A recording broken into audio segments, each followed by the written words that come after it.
94.9 Good News FM, Good News for the Family. Selamat siang, Good News Only di mana saja Anda berada. Senang banget saya Indi bisa kembali hadir menyapa Good News Only semua di kesempatan siang hari ini dalam program Zona Bisnis. Kalau Anda bersama dengan saya, kita akan ada talk show bersama dengan Pastor Budi Dayat ya. Beliau adalah senior pastor dan juga entrepreneur ya. Dan kita punya tema yang cukup menarik hari ini adalah From Vision to Impact at Empowering the Next Generation. Ya, oke. Baik, sudah terhubung melalui aplikasi Zoom. Sama sapa dulu. Pastor, apa kabar? Halo, Indi.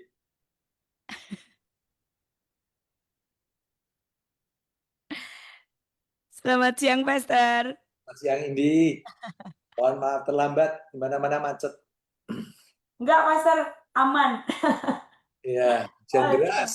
Ya, ini di Gajah Mada tadi sempat mendung, terus panas, dan sekarang mendung lagi, Pastor. Oh, di sini hujan deras loh. Iya, tadi dikasih tahu juga hanya sama Pastor ya. Kalau di sana hujan deras, Iya, itu dia macet di mana-mana, Gunsong ya. macet di mana-mana.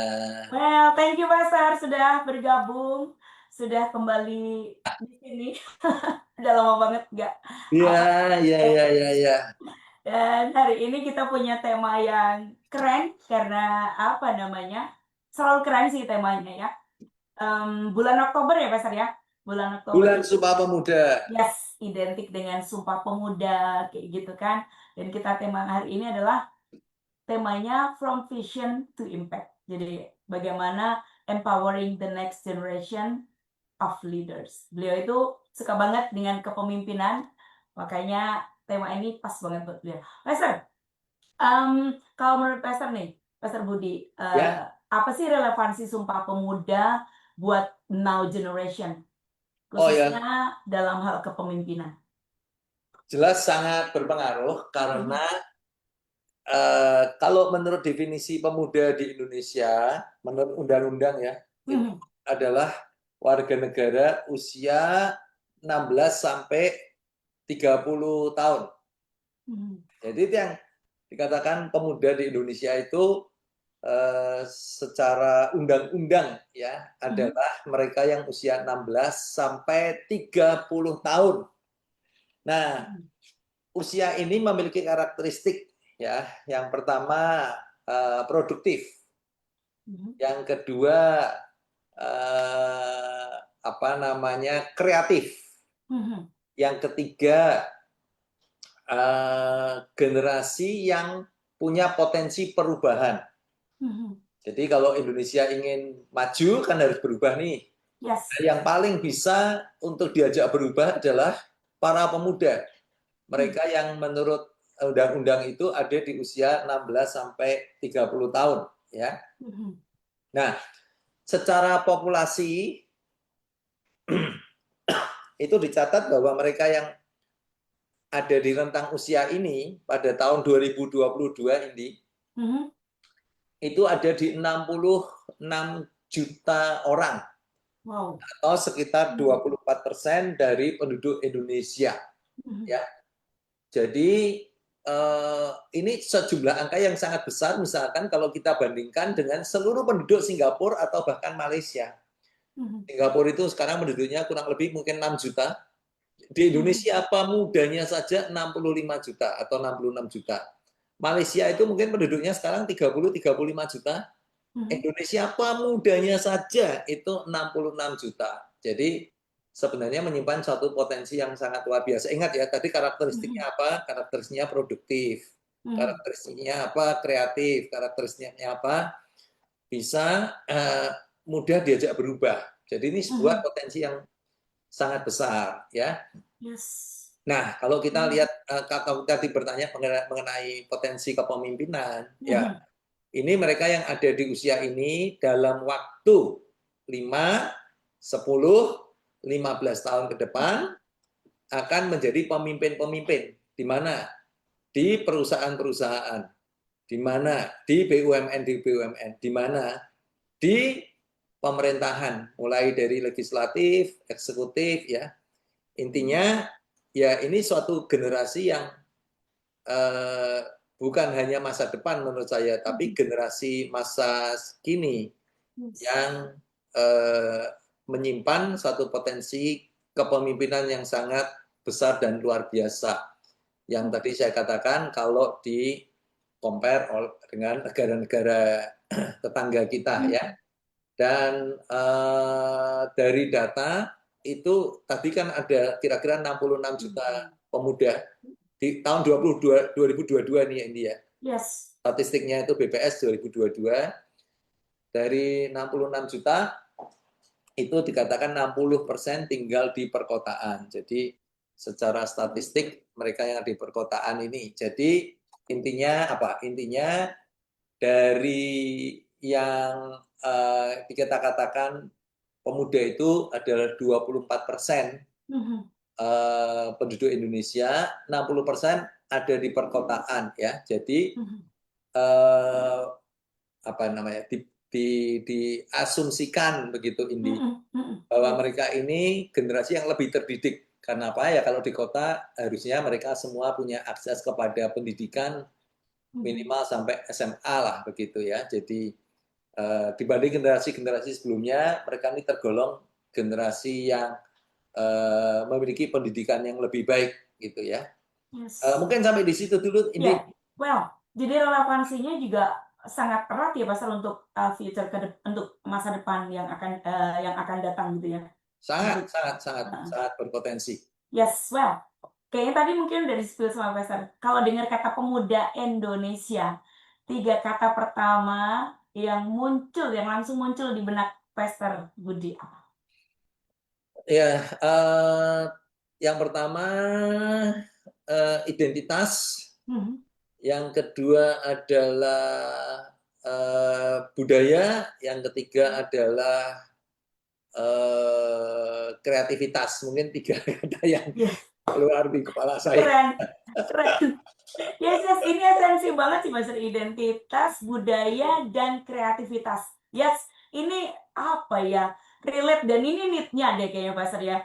Iya. Untuk bisa bisa berkembang seperti yang disampaikan oleh Pastor, termasuk dengan BPS yang menyampaikan keadaan, kondisi, atau jumlah dari pemuda yang hidup di perkotaan. Oke, well, nah ini dia. Pastor, gimana sih visi seorang pemimpin ya, karena tema kita today adalah from vision to impact ya. Bagaimana visi seorang pemimpin bisa menjadi fondasi untuk membentuk dampak nyata dalam masyarakat? Ya, kalau kita bicara pemimpin ini kan saat ini luas ya Indi. Saya sebagai pemimpin gereja, tentu saya bisa punya dampak kepada para pemuda usia tadi 16 sampai 30 tahun di gereja saya. Lalu ada namanya para wali kota, para gubernur, ada presiden gitu ya. Yang tentu mereka bisa punya dampak yang lebih besar. Ada lagi para pemimpin-pemimpin perusahaan, di mana kemudian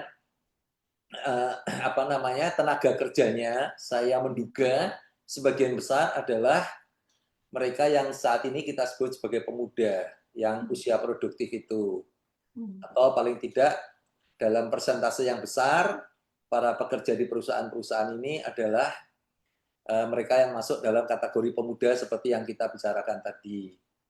Lalu juga pemimpin-pemimpin ormas dan lain sebagainya ya, termasuk fans klub sepak bola. Saya juga hari-hari ini baru mengerti bahwa ternyata fans klub sepak bola itu besar sekali. Ada satu klub Indonesia, satu klub di Indonesia, saya nggak bisa sebutkan namanya. Fans klubnya itu sampai 12 juta pemuda atau 12 juta orang lah. Tapi saya yakin sebagian besar adalah para pemuda. Dan mereka punya dampak yang sangat besar dan luar biasa. Nah, kembali ke pertanyaan tadi ya, tentu harus kita para pemimpin ini tidak boleh hanya memikirkan satu generasi, tapi kita harus memikirkan banyak generasi, termasuk mereka yang saat ini kita kenal sebagai para pemuda usia 16 sampai 30 tahun lagi ya. Yang kita harus melihat bahwa seperti yang saya katakan tadi, mereka ini generasi yang sudah dalam perbatasan untuk menjadi pemimpin juga dalam waktu 5, 10, 15 tahun. Dan harus diingat, dalam perjalanan sebuah bangsa, ya sebenarnya 5, 10, 15 tahun itu sangat singkat, Indi. Karena definisi satu generasi itu adalah 25 tahun. Jadi kalau kita bicara tentang bangsa ya ini, bangsa itu dikatakan satu generasi itu 25 tahun. Jadi setiap 25 tahun dapat dikatakan suatu bangsa memiliki suatu generasi yang baru. Bukan berarti yang lama mati, enggak, tapi sudah berbeda nih, satu generasi yang berbeda. Satu generasi itu 25 tahun. Artinya kalau kita bicara soal 5, 10, 15 tahun lagi mereka menjadi pemimpin, ini berarti mereka ini adalah generasi pemimpin next gitu ya.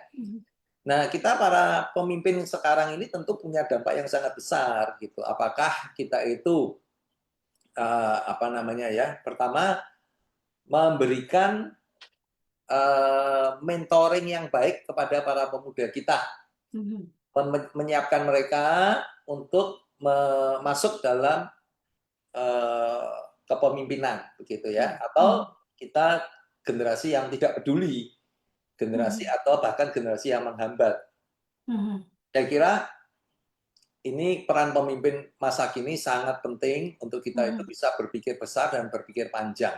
Nah, tentu kalau ini pemerintah Pak Prabowo itu punya pemikiran yang jauh lebih panjang, misalkan dengan makan siang bergizi, ya, tapi itu kan dampaknya 2-3 generasi dari sekarang gitu. Tapi at least kita yang sekarang ini ada dalam kepemimpinan, ini benar-benar harus mengerti bahwa panggilan kita ini bukan hanya untuk satu generasi, tapi panggilan kita untuk multi generations ya, memberikan panggung, dan juga menyiapkan jalan supaya transisi generasinya ini bagus dan indah. Jadi Indi harus diingat ya bahwa kita itu sebenarnya mengucap syukur bahwa sejak kemerdekaan Indonesia, ya kecuali di tahun 66 itu terjadi kudeta PKI dan lain sebagainya, itu saya nggak mau masuk dalam sejarah itu. Tapi setelah itu sebenarnya pergantian kepemimpinan Indonesia ini relatif aman dan relatif damai. Dan ini kita harus mengucap syukur nih, karena nggak banyak negara lain juga atau tidak semua negara mengalami pergantian kepemimpinan negara yang mulus dan damai. Padahal itu sebuah modal yang sangat besar untuk kemajuan sebuah bangsa, ya. Dan kita doakan tradisi ini terus berjalan ke depan. Pergantian generasi kepemimpinan di Indonesia ini berjalan dengan damai, bahkan apa ya, sebenarnya kan dari Pak Jokowi kepada Pak Prabowo, di mana kata-kata yang digunakan ini bukan perubahan, tetapi apa ya kemarin itu ya, istilahnya meneruskan atau melanjutkan gitulah. Kan kalau lawan politiknya Pak Prabowo waktu itu pilkada kan temanya perubahan. Tapi kalau Pak Prabowo ini kan melanjutkan dari apa yang sudah dibangun oleh Jokowi. Saya kira tradisi damai ini penting. Dan ini para pemimpin kita pegang peranan yang sangat penting. Karena ini akan menjadi modal yang besar untuk Indonesia ke depan. Di mana para pemuda yang saat ini usia 16-30 tahun, pada waktu mereka memegang kepemimpinan itu dalam Indonesia dalam keadaan yang baik-baik saja, Indonesia dalam keadaan yang damai, Indonesia dalam keadaan yang lebih sejahtera, dan tentu itu akan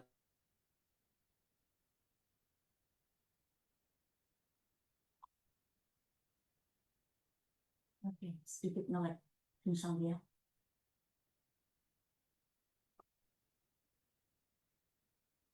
Tunggu sebentar.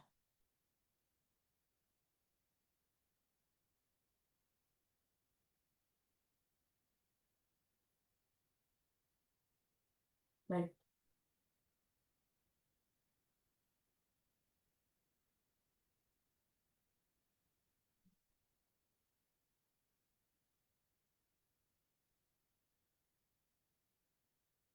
Sedikit namanya Pastor.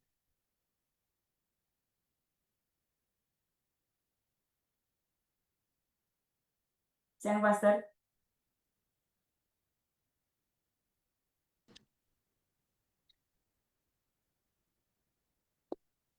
Sorry, Indi. Iya, nge-lag sedikit Pastor. Boleh dilanjutkan. Sorry, tadi saya tiba-tiba lampu mati. Mhm. Saya tadi udah kebanyakan bicara sampai Yes, lampunya oke. dimatiin. Jadi kalau visinya itu seperti itu kan ya. Visi seorang pemimpin itu sangat erat banget. Istilahnya bagaimana berdampak tadi sudah dijelaskan oleh Pastor Budi secara panjang lebar. Kalau menurut Pastor Budi, ciri khas kepemimpinan yang seharusnya dimiliki anak muda zaman now supaya bisa membawa perubahan, mungkin tadi memang kalau struktur dari kepemimpinan Indonesia untuk saat ini adalah bukan perubahan tapi melanjutkan tadi ya kalau Pastor bilang. Tapi untuk Pastor Budi untuk membekali anak muda nih, gimana sih ciri khas kepemimpinan yang seharusnya dimiliki anak muda zaman sekarang Pastor?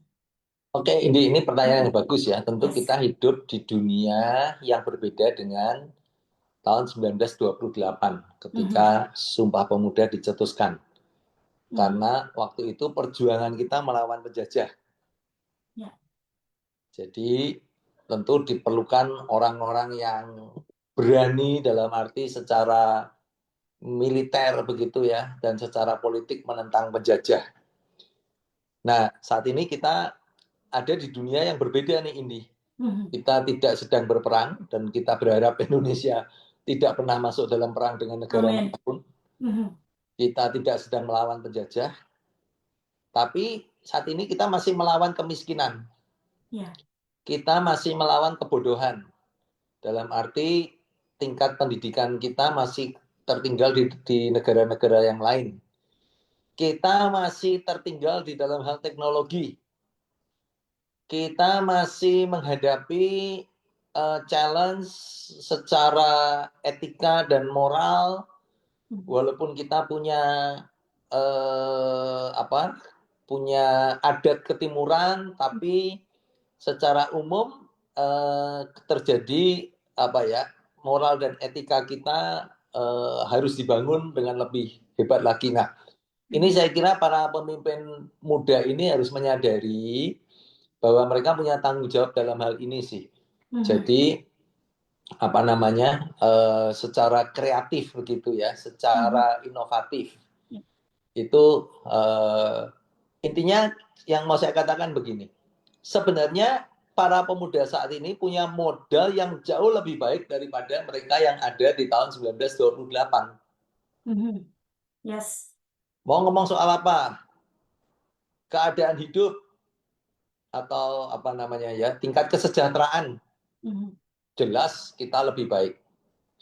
Tingkat pendidikan kita lebih baik. Maksudnya dibanding tahun 1928. Teknologi apalagi sudah sangat jauh lebih maju ya. Jadi sebenarnya modal gitu, kalau saya boleh menggunakan istilah modal, ini jauh lebih baik daripada para pemuda kita tahun 1928 ya. Nah, tapi challenge-nya juga tidak kalah ringan dalam bentuk yang berbeda.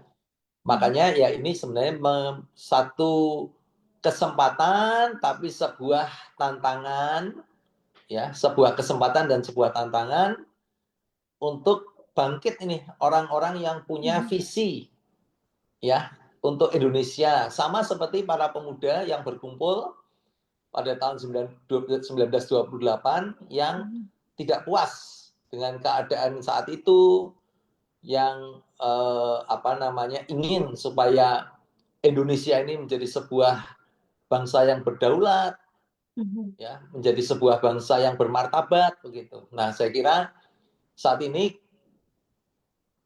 segala dalam tanda petik kemewahan yang kita nikmati ini tidak boleh menjadi sebuah nina bubuk, tidak boleh menjadi sebuah kenyamanan yang membuat kita tidak lagi memiliki daya juang yang sama seperti para pemuda tahun 1928 ya. Jadi kita harus mensyukuri, jelas kita harus mensyukuri keadaan hari-hari ini jauh lebih baik, tapi pada saat yang sama juga dicari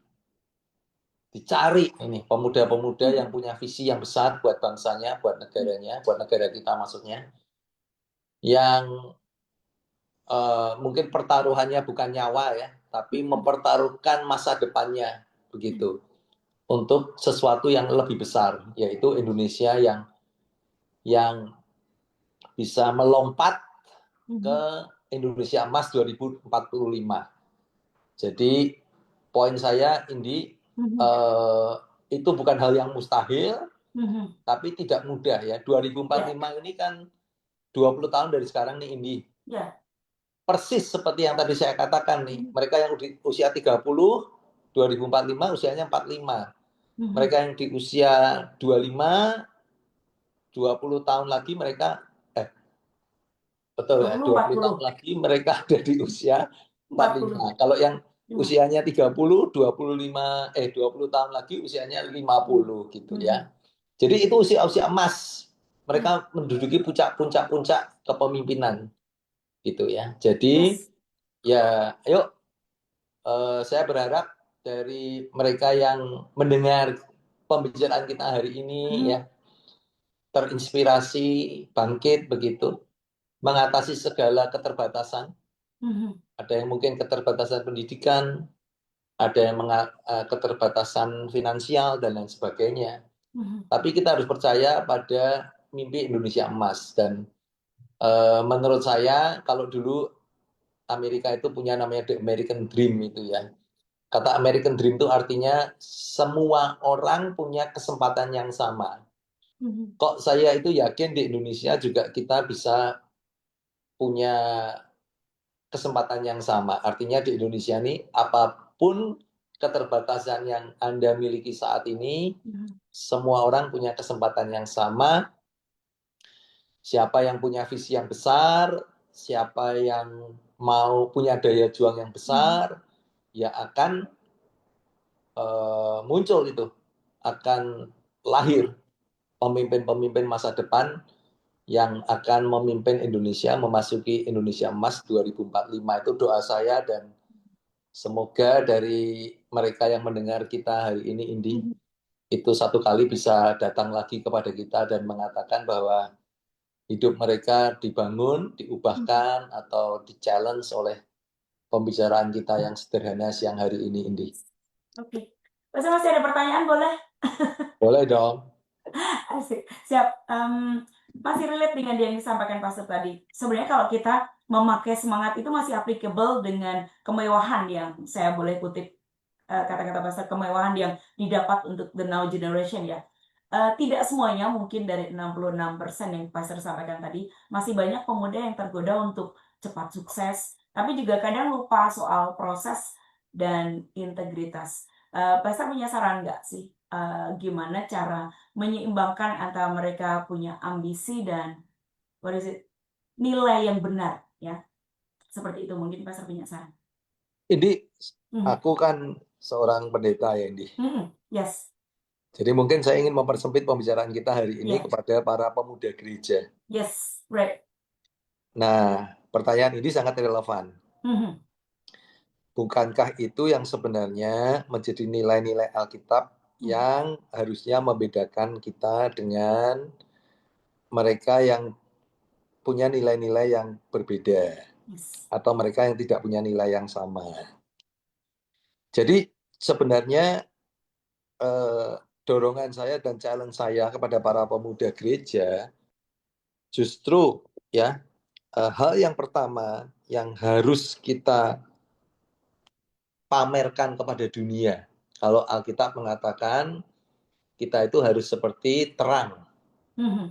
Atau bagian lain di Alkitab mengatakan kita harus bercahaya di dunia ini seperti bintang-bintang. Nah, oke. Tentu secara skill ya, keahlian. Yes. Jelas ini nggak bisa main-main. Mhm. Siapa yang tidak punya keahlian tidak akan dapat tempat di masa depan. Mhm. Jelas ini, Indi. Yes. Jadi bagi mereka yang bermalas-malasan, bagi mereka yang tidak mau betul-betul punya Mhm. membangun hidupnya supaya bisa memiliki keterampilan yang kelas dunia, Mhm. Mhm. nggak punya tempat di masa depan. Yes, masih ingat kata-kata pastor bahwa apa? Itu adalah bahasa yang bisa dibaca oleh dunia ini ya, Pastor ya? Exactly. Yes, right. Nah, Ingat sekali. tapi poin saya sebenarnya adalah Mhm. lebih daripada itu, yaitu karakter kita Yes. harus berbicara lebih keras daripada perbuatan kita. Nah, itu Mhm. sebenarnya menjawab pertanyaan kamu tadi itu, Indi. Mhm. Challenge kita itu supaya karakter kita dalam hal Mhm. apa sih? Hal yang paling basic aja, Indi. Mhm. Integritas, Ya. kejujuran, Mhm. nomor satu. Ya, jadi apa namanya tadi ya? Lebih itu harus berbicara bersinar lebih kuat, berbicara lebih kuat dan bersinar lebih terang di dunia Mhm. daripada perbuatan kita, skill kita. Perbuatan kita penting nggak? Penting, Mhm. penting, penting. Jangan salah ya, penting. Yes. Skill kita penting. Tapi more than that adalah karakter kita. Yes. Lebih spesifik lagi apa karakternya? Paling mendasar apa sih? Integritas. Mhm. Yuk, teman-teman, ini Indonesia sangat memerlukan anak-anak Tuhan Mhm. yang hidup dengan nilai-nilai yang apa itu ya, non-negotiable. Ya. Artinya ada nilai-nilai yang tidak bisa dikompromikan dalam kehidupan kita. Mhm. Nah, ini saya bicara ini di sini bicaranya mudah ya, Indi ya. Mhm. Tapi saya tahu mempraktekannya nggak mudah. It's a challenge gitu, benar-benar challenge untuk kita, khususnya para pemuda ya. Yuk Mhm. kita ini satu saja gitu ya, eh, membangun integritas lebih daripada apapun, menjadi sebuah value yang non-negotiable dalam kehidupan kita. Tadi saya katakan Mhm. berbicara lebih keras Mhm. dan bersinar lebih terang daripada skill kita. Nangkep ya India? Yes, got it Skill, right, skill Pastor. penting, skill penting. Mhm. Tanpa Ya. skill, tanpa kompetensi, kita nggak akan dianggap di dunia. Itu udah Mhm. jelas di masa depan, ya. Yes. Tapi lebih daripada itu, challenge saya buat teman-teman para pemuda, kita bersinar melalui karakter kita, menjadi sebuah value yang non-negotiable.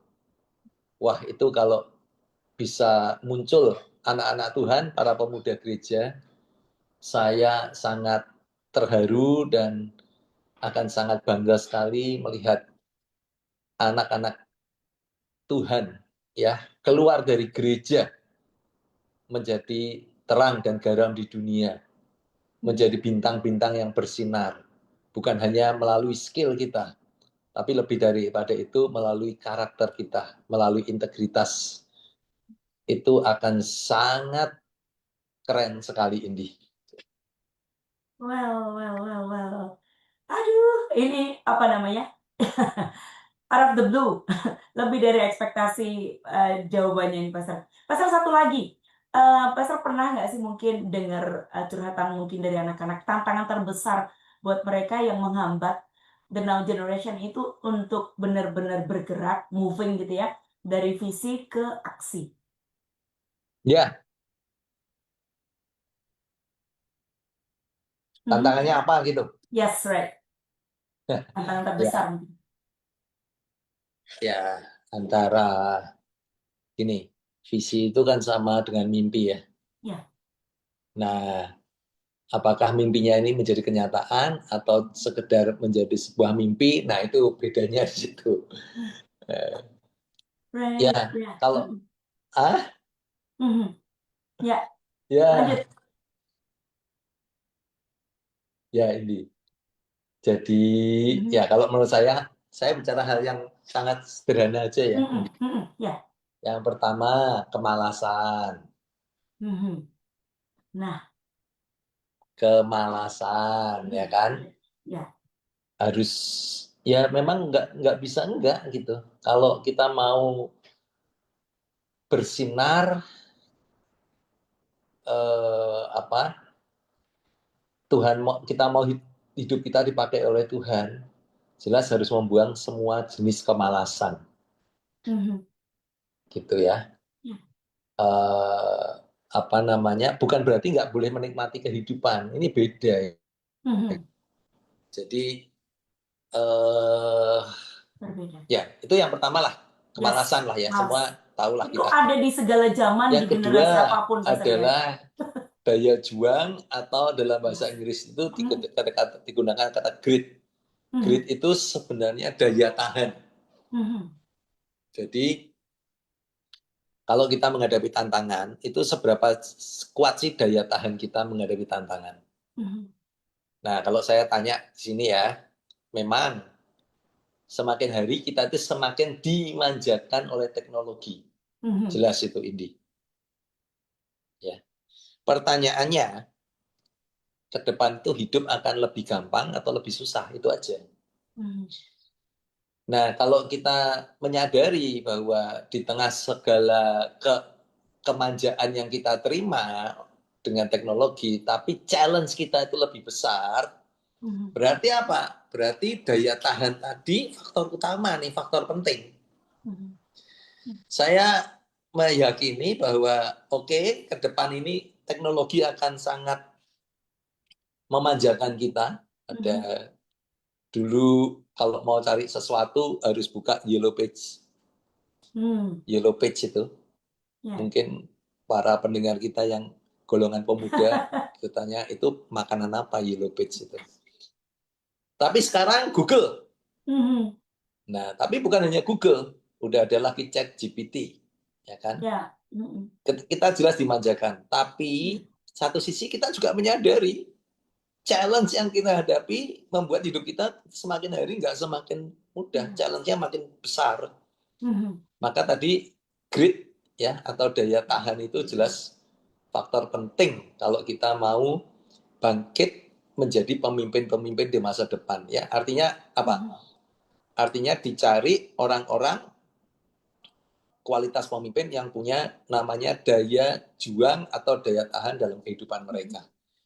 Yang pertama tadi jelas kemalasan harus dibuang jauh-jauh. Yang kedua ya daya juang itu yang harus dibangun dalam kehidupan kita. Mungkin itu dua hal yang paling basic ya. Kalau yang tadi kan kita bicara soal skill dan karakter, sudah banyak bicara di situ, Indi. Yes. Oke. Jadi tantangannya ada dua nih. Gunung dan ini selalu ada Sorry, di kok segala nggak ada zaman. suaranya, Indi? Iya. Ini nggak ada suara. Oke. Ya, sudah Pastor. Sorry, aku kok nggak Pastor dengar kedengeran. suaranya ya. Oke. Oh, sudah, sorry. Maaf, Indi. Ya, Ada ini kesalahan ada di saya. siap. Jadi apa namanya tantangannya itu ternyata adalah sifat-sifat tetap yang selalu ada di segala zaman ya Pastor ya. Malas Iya. dan kayaknya less daya tahan gitu ya. Kayak yang aduh gitu ya.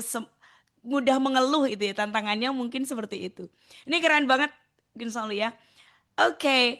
Terus masih ada nih Pastor ya. Ini kita ada di inspirasi dan closingnya nih.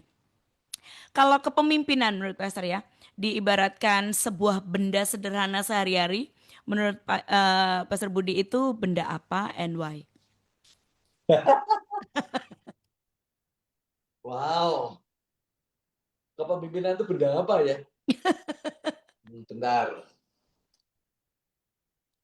Kepemimpinan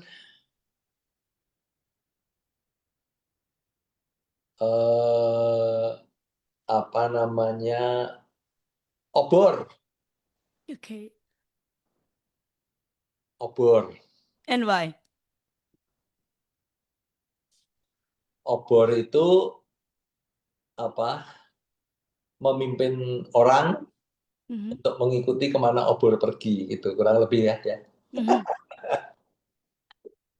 Oke, Gareth. Obor, siap. Em, Pastor mungkin punya sedikit closing statement buat kita semua, semua pendengar ya. Mereka yang mungkin terserap juga dalam usia muda yang mungkin dimention sama Pastor. Boleh mungkin eh, closing Oke, statement. tadi satu lagi Hikmat. obor itu dia Eh, eh, mengorbankan dirinya bagi orang lain. Wah, keren. yes. Ya, Wow, Gareth. Ada yang terlupakan karena dia habis ya Pastor ya. iya. Dipegang dia habis. Wah, ini dia. Kepemimpinan adalah obor. Dia menerangi dan harus apa namanya? Jalan di depan diikuti dan dia habis untuk yang dipimpin. Oke. Aduh, deep banget. Thank you, Pastor. Closing statement, Pastor. Pesan semangat buat Good News Family semua nih. Saya kira Mhm. tidak kebetulan ya Mhm. bahwa Indonesia ini pernah punya Sumpah Pemuda, Yes. ya kan? Mhm. Sehingga tiap tahun kita merayakan Sumpah Pemuda. Mhm. Gitu. Poin saya, mungkin kita bisa atau negara lain punya Hari Pemuda Nasional begitu. Lalu isinya kita berpesta-pesta, nyalakan kembang api atau buat karnaval gitu. Tapi ketika kita merayakan Sumpah Pemuda ini kan bayangan kita kan bukan itu. Sumpah Pemuda kan bayangan kita adalah perjuangan, Mhm. Ya, pengorbanan gitu ya. ya. Orang-orang muda membawa perubahan, membawa dampak, membawa membawa apa? Uh, membawa perubahan lah begitu. Ya. Jadi saya kira kita harus bersyukur untuk Sumpah Pemuda yang at Mhm. least setiap tahun kita diingatkan kembali bahwa para pemuda, ada sebuah teladan yang ditinggalkan oleh pendahulumu yang harus diteladani. Mungkin bentuknya berbeda, tapi spiritnya, Mhm. kalau anak zaman sekarang vibe-nya, Vibe. vibe-nya harus sama. Mhm. Ya. Daya juang, Mhm. kemajuan, Mhm. perubahan, pengorbanan. Nah, saya kira itu yang menjadi pesan saya hari ini. Mhm. Ya, dalam merayakan Sumpah Pemuda ini, apa namanya, biar tiap tahun itu kita Ya. diingatkan oleh sifat-sifat dan value-value yang sangat baik, Mhm. yang menurut saya nggak boleh, pemuda Indonesia nggak boleh lupa sampai kapanpun juga, Yes. yang akan terus relevan dalam musim apapun juga, Mhm. ya. Dan khususnya hari-hari ini ketika mata kita sebenarnya bisa melihat di cakrawala ada Indonesia emas. Mhm. Tapi apakah Indonesia emas ini akan sekedar menjadi sebuah mimpi Mhm. atau Indonesia emas akan menjadi kenyataan, Mhm. tergantung dari action kita dalam kehidupan ini apa. Yes. Kalau kita nggak melakukan apa-apa, kita bermalas-malasan, kita bermanja-manja, ya Indonesia emas hanya sekedar mimpi. Mhm. Tapi kalau kita mulai menyingsingkan lengan kita, mulai membangun kehidupan kita masing-masing, walaupun masih muda, tapi punya mimpi yang besar, mengarahkan kehidupannya, membangun karakternya, Mhm. melatih skill kita sehingga kita punya skill yang diakui dunia. Mhm. Saya percaya Indonesia emas bukan akan menjadi sebuah mimpi, tetapi sesuatu yang akan kita lihat, kita alami, dan kita nikmati bersama-sama. Itu Yes. doa saya dan juga pesan saya, Indi. Amin, amin. Kayak kan hardly waiting gitu ya buat kita semua. Bahwa Indonesia Ya, kita itu bukan hanya harapan kosong. Kalau yang disampaikan Pastor, pesan-pesan yang disampaikan Pastor tadi bukan sesuatu yang tidak bisa dihidupi kan ya Pastor ya. Itu ya, bisa kok. Asal kita nggak malas dan kita nggak les untuk daya juang dan nggak gampang ngeluh. Aduh Pastor, bold banget for today. Thank you Pastor buat waktunya. terima Agak kasih, sedikit Indi. rintangan ya. Hopefully konsolnya apa yang kami hadirkan dalam perbincangan singkat dan berbatas waktu ini belum menjadi sesuatu yang bermanfaat untuk Anda. Saya Indi Saya Budi Hidayat. untuk Good News FM. Bisa lagi for you at 94.9 Good News FM. Good news for the family. God bless. Thank you, Pastor.